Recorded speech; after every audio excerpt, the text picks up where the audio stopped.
So a bombshell image has emerged in the search for 84-year-old Nancy Guthrie, showing a masked figure in black latex gloves lurking on her doorstep, backpack in hand, just hours before she vanished. This disturbing image, released as the hunt enters its 10th day, paints a picture of a calculated abduction right at her home in Tucson, Arizona. So I'm Joseph Morris, and don't forget to like and subscribe. Let's dive right into this major update. On Tuesday, which is today, authorities unveiled these eerie photos captured by Nancy's security system on the morning of her disappearance. The figure, shrouded in mystery, appeared at her doorstep, gloved hands suggesting an intent to leave no traces. Now here's where public speculation heats up. One commenter online asked if that masked figure in the photos could be Tommaso, Nancy's son-in-law, and News Nation host Ashleigh Banfield has gone even further, naming Tommaso as a, quote, prime suspect, end quote, on her YouTube show. So Tommaso is married to Annie, and some observers point out that Annie seemed peculiar in the family's update videos, her demeanor raising eyebrows amid the stress. So what do you think? Could family ties be hiding something darker here? And does that guy look anything like Tommaso? Drop your thoughts in the comments. One person wrote, looks like it could be a female, not so much body, but in the eyes. And I have to kind of agree with that. I mean, when you look at the eyes kind of close up here, you do actually see that the eyebrows kind of look a bit tweezed. And yeah, that's a very interesting insight. Same within this photo, it does look like, you know, the eyes kind of have a feminine kind of look to them. I think personally that this person does appear to have smaller hands and smaller feet and kind of the stature of a female as well. But what do you guys think? One person wrote, that's her daughter.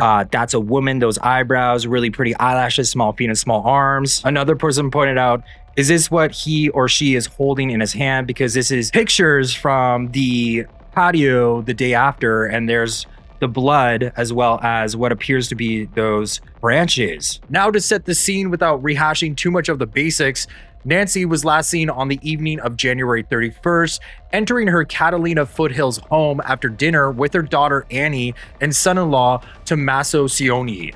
Tommaso dropped her off around 9:45 p.m., watching her go through the garage before he left. Everything seemed normal until the early hours of February 1st. That's when things turned sinister. Around 1:45 a.m., her doorbell camera mysteriously disconnected. Less than 30 minutes later, her security system picked up movements outside, likely tied to that masked figure now in the spotlight. Shortly after, Nancy's pacemaker stopped sending data to her Apple Watch and phone, a clear sign she was moved out of range, possibly against her will. Drops of her blood were found on the front porch, confirmed through DNA testing, adding to the urgency. By mid-morning on February 1st, around 11:10 a.m., Annie and Tommaso realized something was wrong when Nancy didn't show up to her usual virtual church service. A family source now shares a fresh detail on this. Nancy typically joined friends to watch a broadcast from a New York City church that her daughter, 55-year-old Savannah Guthrie, attends in person. They rotated hosting at each other's houses for these gatherings. When Nancy didn't arrive to join her unidentified friends that morning, alarms went off, leading Annie and Tommaso to check on her and report her missing to police by 12:15 p.m. Her phone, wallet, vital daily medications, and car were all still at the house, which sits on a large unlit lot, which is perfect cover for someone slipping in unnoticed. Nancy needs her meds every 24 hours, and without them, her health could deteriorate fast, turning this into a desperate race against time. As the investigation ramps up, the Pima County Sheriff's Office has faced criticism for early missteps. A search plane that could have scanned the surrounding desert stayed grounded due to staff shortages in those crucial first hours. Plus, Nancy's home wasn't fully secured right away. Deputies set up cordons for searches, but then just left, raising fears of contaminated evidence that might hinder any future prosecution. So shifting to the ransom demands, notes sent to multiple news outlets last week set an initial deadline for Thursday evening, followed by a final one on Monday for $6 million in Bitcoin. These notes reference specific damage to Nancy's home and the placement of a possession.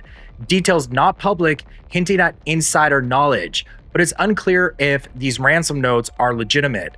The family took them seriously, yet negotiations stalled when a mentioned digital wallet, which was the Bitcoin wallet, stayed empty. So the family, as of today, did not pay that ransom.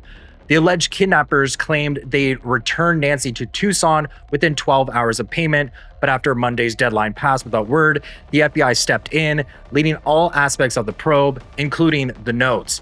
So no continued communication with suspected kidnappers has been reported, leaving everyone in limbo.